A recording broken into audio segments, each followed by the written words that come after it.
ዛሬ በሐዋርያት ላይ መንፈስ ቅዱስ ከወረደ በኋላ ምን ይላል መሰላችሁ? የሐዋርያት ሥራ ምዕራፍ 2 ቁጥር 41 ላይ እንዲህ ይላል፣ ወተወክፉ ቃሉን ተቀበሉ ወተጠመቁም ይላል። ወተወሰኩ በይእቲ ዕለት መጠነ፣ በዚያችም ዕለት ከሐዋርያት ማህበር የተጨመሩት አንድነት መጠነ 30 ምዕት ይላል። 3000 ነፍሳት ነበሩ ይላል። ስንት ሺህ ነፍሳት ነበሩ? በዓሉን የምታከብሩት ግን በመብላት በመጠጣት እንደሌላው በዓል አይሁን፣ በመጾም በመጸለይ የስጋን ፈቃድ ለነፍስ ነፍስን ለፈጣሪ በማስገዛት ጸልዩ ጾሙበት ተብሎ በዓል ተሰርቷል።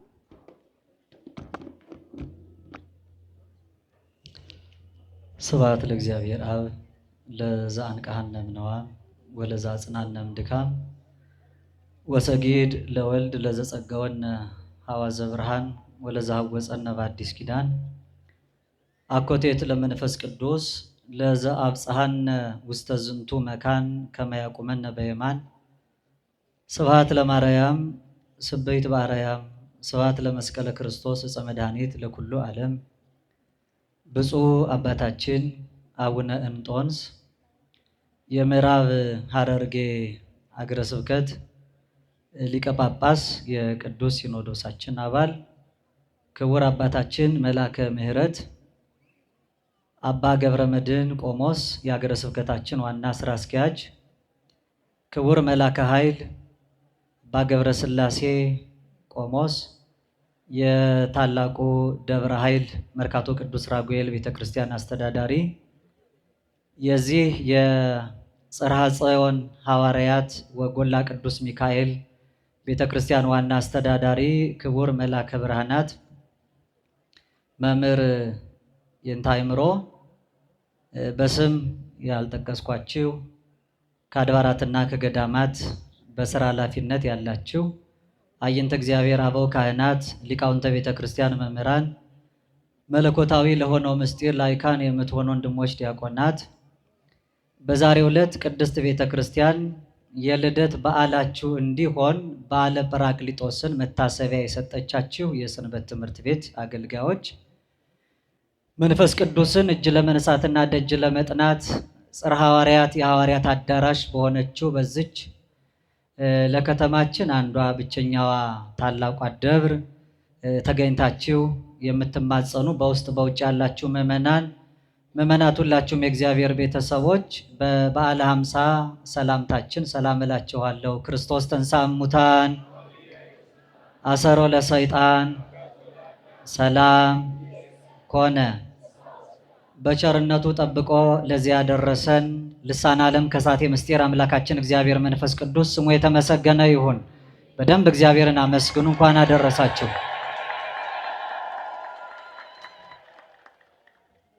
ወመንፈሰ እግዚአብሔር ይጼልል መልዕልተ ማያት፣ መልዕልተ ማይ፣ የእግዚአብሔርም መንፈስ በውሃ ላይ ሰፎ ነበረ። ኦሪት ዘፍጥረት ምዕራፍ 1 ቁጥር 2 ላይ የተቀመጠውን ቃል መነሻ አደርጋለሁ። ብዙ ለማስተማር ለማተት የተሰጠው ጊዜ በጣም አጭር ነው። ከ15 እስከ 20 ደቂቃ ብቻ ስለሆነ የተፈቀደልኝ እግዚአብሔር መንፈስ ቅዱስ ይርዳንና በጣም ባጭሩ የተሰበሰብንበትን ዓላማ የመጣንበትን አብይ ጉዳይ አውስተን እንማማራለን። እስኪ ድምፃችሁን ከፍ አድርጉና የትምህርቱን ኃይለ ቃል መነሻ ርዕሳችንን ተናገሩ። ቅዱስ ቃል ነው። ስንናገረው እኛን ይቀድሰናል፣ ወደ ቅድስና ይመራናል። በልባችን ሰሌዳ በሊናችን ጓዳ አድሮ የተማርነውን ያስታውሰናል። የእግዚአብሔር መንፈስ በሉ በውሃ ላይ ሰፎ ነበር። ጠቅለል አድርጉና የእግዚአብሔር መንፈስ በውሃ ላይ ሰፎ ነበር በሉ። ምን አላችሁ? መልካም። እግዚአብሔር መንፈስ ቅዱስ የራቀውን አቅርቦ የረቀቀውን አጉልቶ የተሰወረውን ገልጦ የተከደነውን ከፍቶ እንድንረዳ ይርዳን። ህጥይታ አምሳልምና አምሳላት ከምሳሌዎች ሁሉ ምንም አይነት ምሳሌ ከምንም ተገኝቶ ክብሯን የማይገልጥላት የመንፈስ ቅዱስ ንጹሕ አዳራሽ ድንግል ማርያም በአማላጅነቷ አትለየን። በአጹረ መስቀሉ ደግፎ በቀደመው ስርዓትና በአባቶቻችን ፍኖት መድኃኔዓለም አምላካችን ሁላችንንም ያጽናን። ዛሬ በቅድስት ቤተ ክርስቲያናችን ቀመር ሁለት ትልልቅ በዓላት ይከበራሉ። እነዚህ የግዝት በዓላት ስለሆኑ ስለማይረሱና ተያያዥነትም ስላላቸው አጠር አድርገን እሱን የሚመለከት ሀሳብ ነው የምንማረው። አንደኛው በዓል ሁላችሁ ለምን መጣችሁ ብንባል የምንናገረው የመንፈስ ቅዱስ ርደት ወይም ደግሞ እንዘ ጉባኤን ውስተ አሐዱ ቤት፣ በአንድ ቤት አንድ ልብ ሆነው ሲሰበሰቡ በእሳት ላንቃ የተከፋፈሉ እሳት ከላያቸው ላይ ወርዶ እያንዳንዳቸው በብዙ ቋንቋ እንዲናገሩና የሚፈሩት ጥቡዓን እንዲሆኑ እምነት የጎደላቸው በእምነታቸው እንዲበረቱ ያስቻለ የመንፈስ ቅዱስን ርደት የምናስብበት ነው። በዕለተ ዓርብ በቀራንዮ ቅዱስ ዮሐንስ አፈወርቅ እንደመሰከረ ከክርስቶስ ጎን በውሃና በደም የተወለደችው ቤተ ክርስቲያን ዛሬ የተገለጠችበት ዕለት ነው። ይህ ትልቅ በዓል ርደተ መንፈስ ቅዱስ የመንፈስ ቅዱስን መውረድ የምናስብበት ነው። በዓሉ አንድ ቀን ብቻ አይደለም፣ ዛሬ መነሻው ነው። ለ7 ቀን ይታሰባል። ይሄ ቤተክርስቲያናችን ስርዓት የተናገረው ነው። እንዲሁ ደግሞ ከበዓላቱ መካከል አንዱ የእመቤታችን የቅድስት ድንግል ማርያም በደብረ ምጥማቅ የተገለጠችበት የአምስቱ በዓላት ዛሬ 4ኛው ቀን ነው፣ መታሰቢያ ነው። እነዚህ ሁለቱም ከበዓላቱ ቁጥር 1 ተብለው የሚቆጠሩ ነገር ግን በዓላታቸው ቀኑ ብዙ የሆነ በዓላት ናቸው። ጌታችን ኢየሱስ ክርስቶስ በስጋ ድንግል ማርያም ተገልጦ ወደዚህ ዓለም ሲመጣ ከምናከብራቸውና ከሱ መምጣት በኋላ ከተገለጡ የአዲስ ኪዳን የአምላክ በዓላት መካከል 9 አበይት በዓላት ውስጥ 8ኛው በዓል በዓለ ጰራቅሊጦስ፣ 9ኛው በዓል በዓለ ደብረ ታቦር ነው። ስለዚህ ይሄ በዓለ ጰራቅሊጦስን ፍትሐ ነገሥት የተባለው መጽሐፋችን ፍትሕ መንፈሳዊ 15ኛው አንቀጽ ላይ ወእምድኅረ ተፈጸመ ግብረ በዓለ 50 የ50 በዓል ከተፈጸመ በኋላ ግበሩ ካይበ በዓለ ለሳብዕ ዕለታት ለ7 ዕለታት ደግሞ በዓል አክብሩ። ይሄንን በዓል በዓለ ጰራቅሊጦስ ይባላል። ምን ይባላል አልኳቸው? በዓለ ጴንጠቆስጤን መታሰቢያ አድርጋችሁ 50 ቀን ከዘከራችሁ በኋላ መንፈስ ቅዱስ መውረዱን አስባችሁ ደግሞ ለ7 ቀን አክብሩ ይላል። 7ቱን ቀን ስታከብሩ ገቢረ በዓልሰ አኮ በመብል በዓሉን የምታከብሩት ግን በመብላት በመጠጣት እንደሌላው በዓል አይሁን፣ በመጾም በመጸለይ የስጋን ፈቃድ ለነፍስ ነፍስን ለፈጣሪ በማስገዛት ጸልዩ ጾሙበት ተብሎ በዓል ተሰርቷል። ዛሬ ጰራቅሊጦስ መነሻ አድርገን 1 ሳምንቱን በሙሉ የጰራቅሊጦስ ሳምንት ብለን እንድናከብር ስርዓት ተሰርቷል። አምላካችን ከሚታሰብባቸው 9 በዓላት ጰራቅሊጦስ የሚባለው 7 ቀን፣ ትንሣኤ የሚባለው ትንሣኤ ተስካረ ፋሲካ ነው፣ 50 ቀን ይከበራል ማለት ነው። ከዚህ ጋር አልፎ ዛሬ ነገረ ማርያም በነገረ መንፈስ ቅዱስ ባጭሩ የተቀመጠበት የመጀመሪያው የመጽሐፍ መነሻ ነው። ኦሪት ዘፍጥረት ምዕራፍ 1 ከቁጥር 1 ጀምሮ በቀዳሚ ገብረ እግዚአብሔር ሰማይ ወምድረ በመጀመሪያ እግዚአብሔር ሰማይና ምድርን ፈጠረ ይላል። በመጀመሪያ ምን ፈጠረ? መጀመሪያ የተባለው ቀዳሚ ወደ ሀሪ ዛልብከ ጥንት የምንለው ጥንት የሌለው ፊተኛውና ኋላኛው መጀመሪያውና መጨረሻው አልፋ ወኦ አልፋ ኦሜጋ የሚባለው ፈጣሪ ዓለማት ደብረ ምሕረት ባሕረ ትዕግስት እግዚእነ ኢየሱስ ክርስቶስ እግዚአብሔር በአንድ ልጁ በመጀመሪያ ሰማይና ምድርን ፈጥሯል ይላል። ከዚያ በኋላ ወምድርሰ ሀለወት ራቃ ምድርም ራቁቷን ነበረች፣ ወይ ታስተሪ ወይ ኮነት ድሉተ ዝግጁ አልነበረችም፣ ምንም ደግሞ አልነበረባትም ይላል። ወጽልመትኒ መልዕልተ ቀላያት ጨለማም በጥልቅ ውስጥ ነበረ። ወመንፈሰ እግዚአብሔርሰ መልዕልተ ማያት የእግዚአብሔር መንፈስ በውሃ ላይ ነበረ ይላል። ሰማይና ምድር ተፈጥሮ በምድር ስላለው ነገር ሲናገር በዓለም ትምህርት እንኳን የሚገለጡ መነሻ የሆነ የዘፍጥረት መጽሐፍ ላይ ተቀምጧል። 3 ነገሮች ተቀምጠዋል። አንደኛ ምድር የሚባለው የብስ፣ ሁለተኛ ውሃ የሚባለውና በዚህ ላይ ያደረ መንፈስ የሚባለው። አንድ ሀገር በዓለማዊ ጂኦግራፊ ትምህርት ውስጥ ሀገር ነው የሚባለው 3ቱን ሲያሟላ ነው። ቴሪቶሪው የብስ ሲኖረው ማለት ነው። ሁለተኛ ውሃ፣ ሶስተኛ ደግሞ ኤርስፔስ ይባላል። እነዚህ የአንድ ሀገር ግዛቶች ናቸው። አንድ ሀገር ግዛቴ ነው የሚለው ውሃውን መሬቱንና አየሩን ነው። ይህንን መነሻ የሚያደርገው አናቱ ያለው እዚህ ዘፍጥረት የመጽሐፍ መነሻ ውስጥ ርዕሰ መጽሐፍ ተጽፈ በእንቲአየ ክርስቶስ አምላካችን በሊቀ ነቢያት ታላቁ አባት ቅዱስ ዳዊት ላይ አድሮ ሲናገር በመጽሐፍ መጀመሪያ ርዕስ ላይ ስለኔ ነው የተጻፈው ይላል። በቀዳሚ የሚለው ቀዳሚ የሚባለው አልፋና ኦሜጋ ነኝ ብሎ ራሱን የገለጠው እሱ ነው። በዚህ በውሃ ላይ ሰፎ ነበር የተባለው የእግዚአብሔር መንፈስ እግዚአብሔር በቁስ ስላለው ሰማይና ምድር ሳይሆን ስለኛ ሕይወት የተነገረውን ፍቺ ብቻ ከኔ ጋር እናያለን። ምድር ውሃና መንፈስ ያደረበት የሚባለው ሰው የሶስት ነገሮች ውጤት ነው። የምን አልኳቸው? የስንት ነገሮች? የሶስት ነገሮች። አንደኛው ስጋው ነው፣ ሁለተኛ ነፍሱ ነው፣ ሶስተኛው መንፈሱ ነው። ስጋው በየብስ ነፍሱ ደግሞ በውሃ እላው ላይ ያደረው መንፈስ የተባለው ሳይለወጥ ማለት ነው። እግዚአብሔር የሰራው አክብሮ ይህንን የሰው ልጅ ነው። በውሃ ላይ የእግዚአብሔር መንፈስ ነበረበት ይላል። በነፍሱ ላይ አድራ በጎ ነገር የምታሰራው የእግዚአብሔር መንፈስ ናት። ይሄ ነገረ መንፈስ ቅዱስ በመጀመሪያ በመጽሐፍ የተጠቀሰበት ነው። በእርግጥ ያለ ነገረ መንፈስ ቅዱስ የሚነገር መጽሐፍ የለም። መጽሐፍ ቅዱስ ቅዱስ የተሰኘው ያናገረና ያጻፈው ቅዱስ መንፈስ ስለሆነ ሲጀምር መጽሐፍ ዘፍጥረት 1:2 ላይ ስለ መንፈስ ቅዱስ ተናግሮ ሲጨርስ በዮሐንስ ራእይ ምዕራፍ 22 ቁጥር 17 ላይ መንፈስ ቅዱስ ወመርኤቱ ወይም ወመርአቱ መንፈስ ቅዱስና መንጋው ወይም ሙሽራይቱ ና ይበሉ የሚል ቃል ተጽፏል። ይሄ መጨረሻው የራእይ መጽሐፍ ማጠቃለያ ነው። መንፈስ ቅዱስ መነሻም መድረሻም ነው። በጣም ብዙዎቻችን ነገረ መንፈስ ቅዱስን ሳንረዳ ሳናውቅና ሳንገነዘብ እንኖራለን። በተለይ እንግዲህ ሁሉ የሆነ የሃይማኖታችን መገለጫ ነው። በዚህ ውስጥ ነው ነገረ መንፈስ ቅዱስ አድሮበት የነበረው የሰው ልጅ ይህን የመንፈስ ቅዱስ ጸጋ ስጦታውን አጥቶ ከሰውነት ክብሩ ተለይቶ ከእንስሳት ተራ ተቆጥሮ በዘመነ ብሉይ እያየ ነው።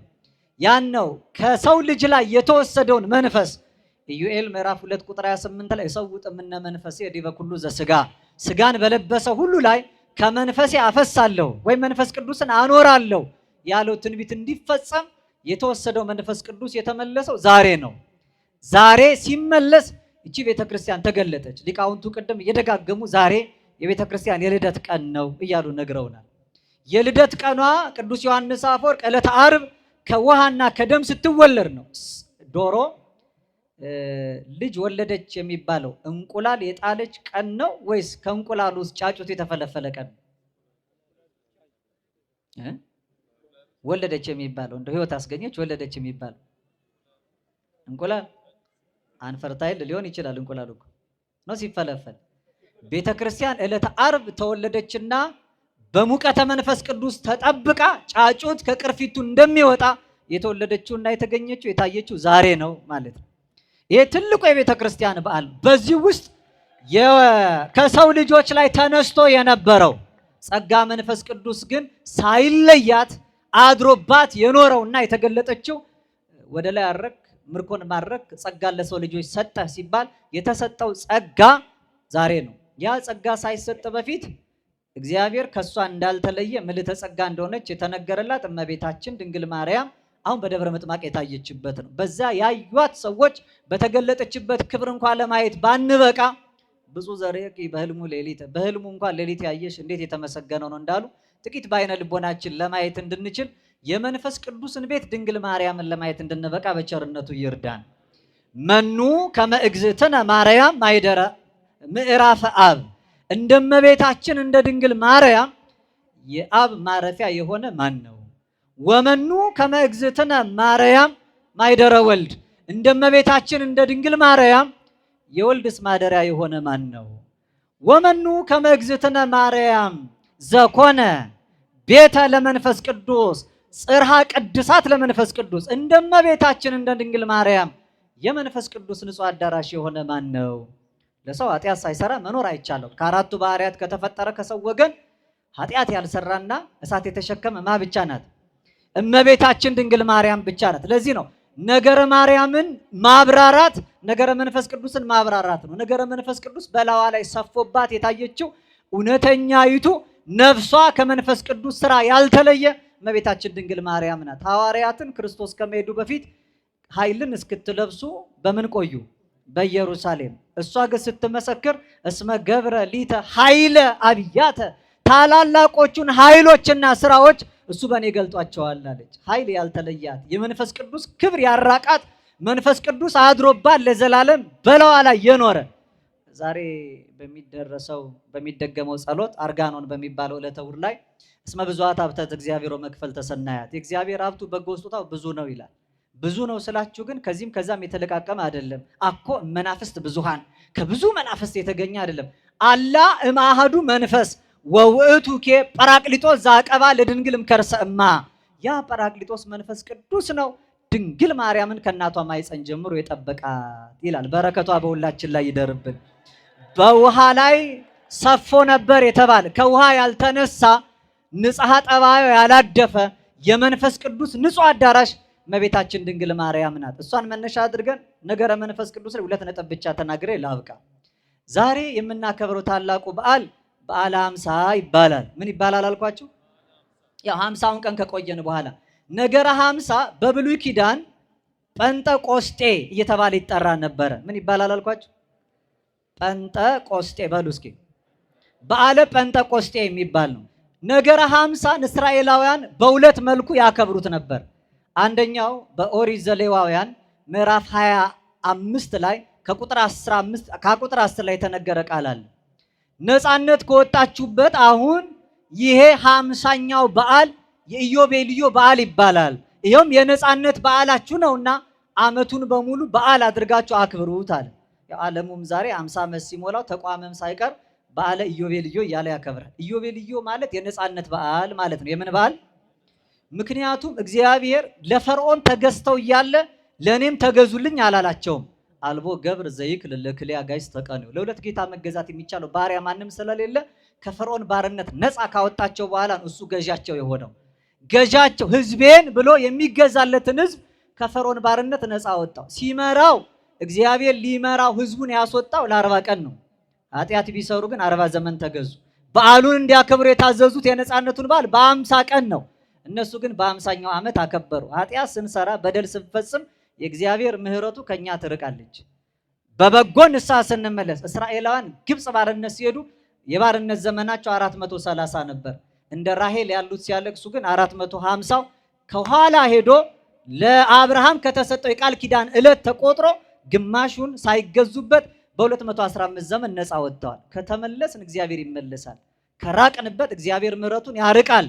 የእግዚአብሔር ምሕረት በራቀበት በዚህ ዘመን ተመልሰን በትረ መዓቱን አንስቶ ሀብለ ምሕረቱን ዘርግቶ በፍቅር ዓይኖቹ ተመልክቶ በምሕረት እጆቹ ዳብሶ እግዚአብሔር ይቅርታውን እንዲያቀርብልን ቅዱስ ፈቃዱ ይሆንልን። 50 የሚባለው አንደኛው የ50 ዓመት የኢዮቤልዩ በዓል ነው። ሁለተኛ ዝንቱ ውእቱ በዓላቴ በዓላቶቼ እነዚህ ናቸው ብሎ በኦሪት ዘሌዋውያን ምዕራፍ 23 ከቁጥር 1 ጀምሮ እንዳስቀመጠ በኦሪቱ እስራኤላውያን የሚያከብሯቸው 8 በዓላቶች ነበሯቸው። ስንት በዓላቶች? ጊዜ የለም። የመጀመሪያው ሰንበት ነው። ከሰንበት በኋላ 5ኛው በዓል በዓለ ሸዊት ወይም በዓለ ሰዊት የሚባል የመከር በዓል ነው። ይሄ በዓል የ50 ቀን በዓል ይባላል። የሚከበርባቸው 2 ምክንያቶች ነበሩት። አንደኛው እስራኤላውያን የኤርትራን ባህር ከፍሎ እግዚአብሔር አምላክ ፋሲካውን እራት በልተው በሜዳ እንዲያከብሩት አዟቸው ስለነበረ ያ በዓል ከበዓለ መጸለት ወይም የዳስ በዓል በሜዳ ከኖሩበት እንደመታሰቢያ የሚከበር ሌላው በዓል ሆኗል። ሁለተኛ እስራኤላውያን ከግብፅ ባርነት ከወጡ በኋላ በሲና ተራራ ላይ እግዚአብሔር አምላክ ለሙሴ ሕግን የሰጠው በ50ኛው ቀን ነው። በስንተኛው ቀን? 50 ቀን ነፃ ወጥተዋል። በፊት ፈርዖን ይገዛቸዋል። አሁን የሚገዙበትን ሕግ ጽላቱን እግዚአብሔር አምላክ ሰጣቸው። ከዚህ በኋላ ወልዴ ዘበኩሬ የበኩር ልጆቼ ናችሁ ብዬ የኔ አገልጋዮች አድርጌያቸዋለሁ አለ። ፈርዖን አጽንቶባቸው ከነበረው ቀንበር ላይ እግዚአብሔር ሌላ ሕግ አልሰጣቸውም። 50ኛው ቀን ግን እስራኤላውያን ፍጹም ከፈርዖን ባርነት ነፃ እንደወጡ የእግዚአብሔር አገልጋዮች እንደሆኑ የተመሰከረበት ነው። ያ በዓል እስከ ክርስቶስ መምጣት ይታሰብ ነበረ። 50ው ቀን 7 ቀን ፍጹም ነው። 7ቱን በ7 ፍጹም አድርገው ይሄ ፍጹም የምንለው በምድር የተሰጠው ቀን ሲያልቅ የብሉይ ኪዳን መከራው ሲያበቃ የሚገለጥ አዲስ ሌላ ቀን አለ። 50ኛው ቀን ያ ክብረ በዓል ምሳሌ ነው። የአዲስ ኪዳን ሰንበት ምሳሌ ናት። ዛሬ ሲሰበክ ምስባኩ ላይ ከሰማችሁ ዛቲ ዕለት ይላል። ይቺ ዕለት እንተ ገብረ እግዚአብሔር የሰራት ታላቅ ዕለት ናት። ንትፈሳውን ታሰይባቲ በሷ ደስ ይበለን ፈጽሞም እንደሰትባት። እግዚአብሔር የሰራት ቀን ቀድሞ ከምትታወቀው ሰባተኛዋ ሰንበት ውጪ ሰባቱ በሰባት 49 ቀን አልፎ 50ኛዋ ቀን ወበእሁድ ሰንበት ብለው ብፁዕ አባታችን ቅዳሴው ላይ እንዳነበቡ ወትሮ የሚታወቀው ቀዳሚት ሰንበት ነው። የመጀመሪያው እሁድ ሰንበት እዚያ ዮሐንስ 21 ላይ የተገለጠችው ናት። እሁድ የምትባለው ሰንበትነቷ ያልታወቀ የአዲስ ኪዳን ሰንበት ሆና የተገለጠች ናት። ያቺ በዓል ጥንቱን ጴንጤቆስጤ ነበር የምትባለው። ምን አልኳቸው? ጽር ነው፣ የግሪክ ቋንቋ ነው። ፔንቴኮስቴ ይባላል። ፔንቴ ማለት 5 ነው። ኮስቴ ማለት 10 ነው። 10 በ5 ማለት ነው። 10 በ5 ስንት ነው? 50ኛ ማለት ነው። ቴስራ ኮንቴ ማለት 40ኛ፣ ሄፕታ ኮንቴ ማለት 70ኛ ማለት ይሆናል። ፔንቴኮስቴ የሚለው ቃል 50ኛ ቀን ቁጥር ብቻ ነው የሚገልጠው። 50ኛው ቀን ግን በአዲስ ኪዳን ስርዓት በዓለ መንፈስ ቅዱስ ወይም ጰራቅሊጦስ ተባለ። ምን ተባለ አልኳችሁ? በውሃ ላይ ሰፎ ነበር የተባለው የተገለጠው ከሶስቱ አካል አንዱ አካል። የሃይማኖት መገለጫችን እንዲህ ይላል፣ ወነአምን በመንፈስ ቅዱስ እግዚእ ማሕየዊ። ሕይወት ሰጪ በሆነው በመንፈስ ቅዱስ ነው የምናምነው። ሃይማኖታችን ይሄ ነው። ዘሰረጸ እምአብ ከአብ ብቻ ነው የሚወጣው። ከማ ብቻ ነው? ከዚህ በረት ውጭ ያሉ ከአብም ከወልድም ይወጣል። አንድ አይሆኑም ማለዚያ ይላሉ። ከሁለት አካላት የሚገኝ አምላክ ካለማ ምንጩ ሁለት ከሆነ አምላክነቱ ከአንድ በላይ ሊሆን ነው። ወላዲው አስራጺው አብ አንድ ነው። ዘሰረ ንስግድ ሎቱ ወንሰብሖ ምስለ አብ ወወልድ ከአብና ከወልድ ጋር አንድነት ነው የምንሰግድለት የምናመሰግነው። ዘነበበ በነቢያት በነቢያቱ ላይ አድሮ የተናገረው እሱ ነው። ምን ያህሎቻችን መንፈስ ቅዱስን እናውቃለን? መቼ እንደሚከበር መቼ እንደሚታሰብ ማጠቃለያ ነው። እስኪ እንድናውቀው የበለጠ እንድናከብር። ይሄ በእውነት ደብር በጣም ታሪካዊም ባለውለታም ደብር ነው። ፈጣሪያችን ሆኖ እግዚአብሔር አብ ብለን ወይም ባለ እግዚአብሔር ብለን በ13 እንደምንዘክር ወልድን ባለ ወልድ ኢየሱስ መድኃኔዓለም አማኑኤል ብለን ቀን ሰተን እንደምንዘክረው ብዙዎቻችን መንፈስ ቅዱስ መቼ እንደሚታሰብ አናውቅም። በዓመት ውስጥ የሚታሰብባቸው 3 ቀናት 4 ቀናት አሉ። እነዚህን 4 ቀናት ካወቃቸዋቸው ይሄ ቤተክርስቲያን የተገለጠችበት ቤተክርስቲያን ማለት የክርስቶስ አንዱ ሙሽራ ማለት ነው። እስኪ በሉ የክርስቶስ በሉ አንድ ሙሽራ። ዛሬ በሐዋርያት ላይ መንፈስ ቅዱስ ከወረደ በኋላ ምን ይላል መሰላችሁ? የሐዋርያት ሥራ ምዕራፍ 2 ቁጥር 41 ላይ እንዲህ ይላል፣ ወተወክፉ ቃሉን ተቀበሉ ተጠመቁም ይላል። ወተወሰኩ በይእቲ ዕለት መጠነ በዚያችም ዕለት ከሐዋርያት ማህበር የተጨመሩት አንድነት መጠነ 30 ምዕት ይላል። 3000 ነፍሳት ነበሩ ይላል። ስንት ሺህ ነፍሳት ነበሩ? በቀደመው በዓለ ጴንጤቆስጤ የተጨመሩት ሳይሆን የተቀነሱት 3000 ነበሩ ይላል። ኦሪት ዘጸአት ምዕራፍ 32 ቁጥር 28 ላይ ሙሴ ጽላቱን ተቀብሎ በበዓለ ጴንጤቆስጤ ሲወርድ ለጥጃው ምስል የሚሰግዱትን ብዙዎቹን አያቸው። ጥጃውን በጽላቱ ሰበረው፣ የሌዊ ልጆች አትማሯቸው ብሎ በዚያ ለጣዖት የሰገዱ ፍቅረ ጣዖት ያደረባቸውን ወርቅ አቅልጦ ያጠጣቸውን 3000 ነፍሳት ሞቱ ይላል። በዚያ ጴንጤቆስጤ 3000ዎች ተገድለዋል። በዚህኛው ጴንጤቆስጤ ግን 3000 ነፍሳት ድነዋል። ይሄንን ቅዱስ ጳውሎስ ምን አለ? ሁለተኛ ቆሮንቶስ ምዕራፍ 3 ቁጥር 6 ላይ መንፈስ የሐዩ ወፊደል ይቀትል፣ ፊደል ይገድላል፣ መንፈስ ግን ያድናል። አንድም ትርጓሜ ያድናል፣ ንባብ ይገድላል ብለዋል ሊቃውንት። ፊደል ይገድላል የተባለው ቀድሞ እንዲገዙበት የተሰጠው ሕግ ገድሏቸው ነበረ። ዛሬ ግን በልባቸው ጽላት የተጻፈው የመንፈስ ቅዱስ ስጦታ ግን አንድነት ወደ ማይበር ጨመራቸው ማለት ነው። ይሄንን መንፈስ ቅዱስን ሎቱ ስብሐት ፍጡር ብለው ዝቅ ያደረጉ እንደ መቅዶኒዎስ ያሉት ተነስተው ነበር።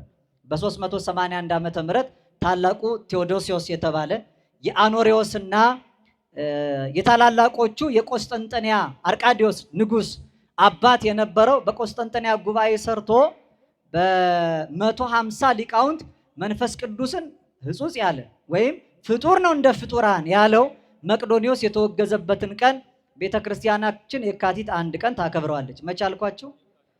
በዚህ ይታወቃል። በረከቱን ያሳድርብን ነፍሱን ይማርልንና ክቡር መምህራችን ነፍሰሄር ወልደ ሰማዕት ደጋግሞ ስለዚህ በዓል መታሰቢያ እንዳስተማረ ተስፋ ስለማደርግ ነው።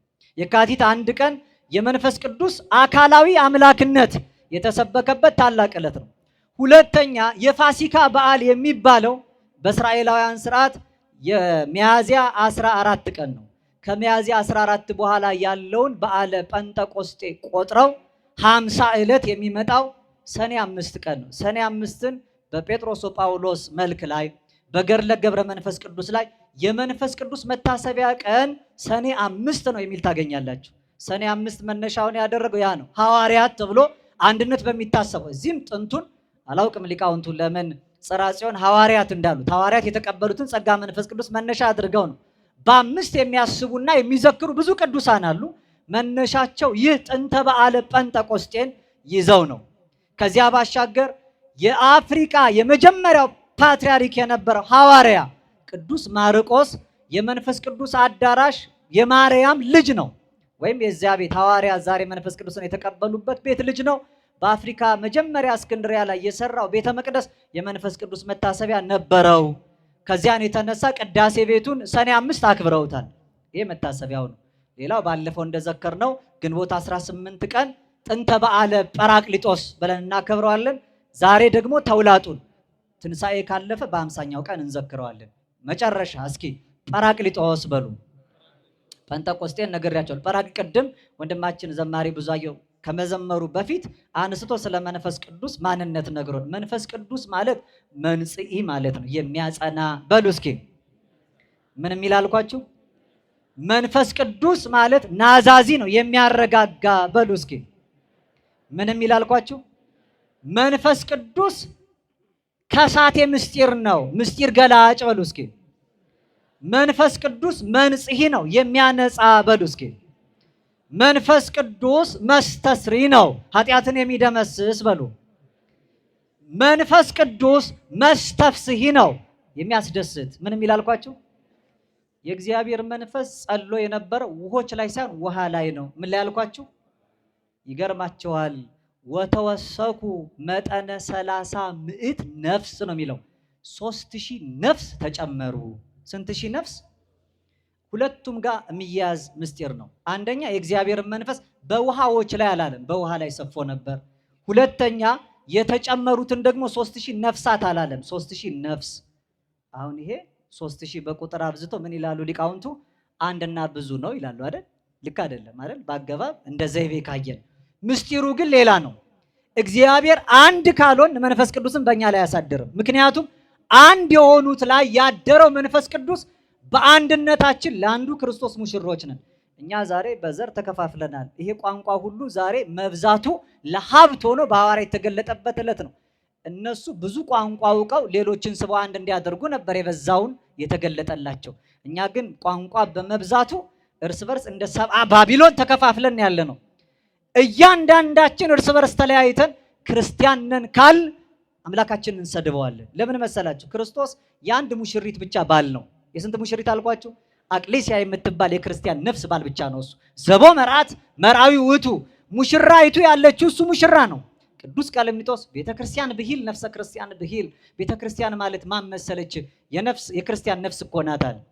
ነፍሳችን ከተለያየ ክርስቶስን አመንዝራ ልናደርገው ነው። ሎቱ ስብሐት። ያለችው አንድ ነፍስ ላለችው ሙሽራ ባል ነው እሱ። በቤተ ክርስቲያን ጥላ የተጠለል አንድ ልብ አንድ ሐሳብ ባለ አንድ ነፍስ ሆነን እንደ አንድ ውሃ የመንፈስ ቅዱስ ማደሪያ እንድንሆን በቸርነቱ ይርዳን። ሐዋርያትን ያጸናቸው በላያቸው ላይ ወርዶ ቤተ ክርስቲያንን የገለጣት ያ አምላካችን ማህየዊ ወሰጪ መንፈስ ቅዱስ የሞትን የተለያየን ሁላችንንም አድሮብን ሕያዋን ያድርገን። ለአባቶቻችን ያለን ክብር፣ ለኦርቶዶክሳዊቷ ተዋህዶ ሃይማኖታችን ያለን ፍቅር፣ በእምነት ያለን ጽናት፣ በተጋድሎም ያለን ትጋት ሳይቀንስ ሰማያዊ ኃይሉን በታቦት በመስቀሉ መንፈሳዊን በረከት በእምነት በጠበሉ ተቀብለን ክብሩን እንድንወርስ የሁላችንን ፍጻሜ ያሳምርልን። ወእመሂ ስሕትኩ አንትሙ በመንፈስ አርቱኒን። ያለ አገባብ የጨመርኩትንና ስቻ ያጎደልኩትን ብፁዕ አባታችን፣ ክቡራን አባቶች፣ መምህራን፣ መንፈሳውያን የእግዚአብሔር ቤተሰቦች አርሙኝ። እግዚአብሔር በቸርነቱ የሁላችንን ፍጻሜ ያማረ ጸሎታችንንም የሰመረ ያድርግልን። ወመንፈስ እግዚአብሔር ይጼልል ላዕለ ማይ። እግዚአብሔርን መንፈስ በውሃ ላይ ሰፎ ነበር። ወስብሐት ለእግዚአብሔር።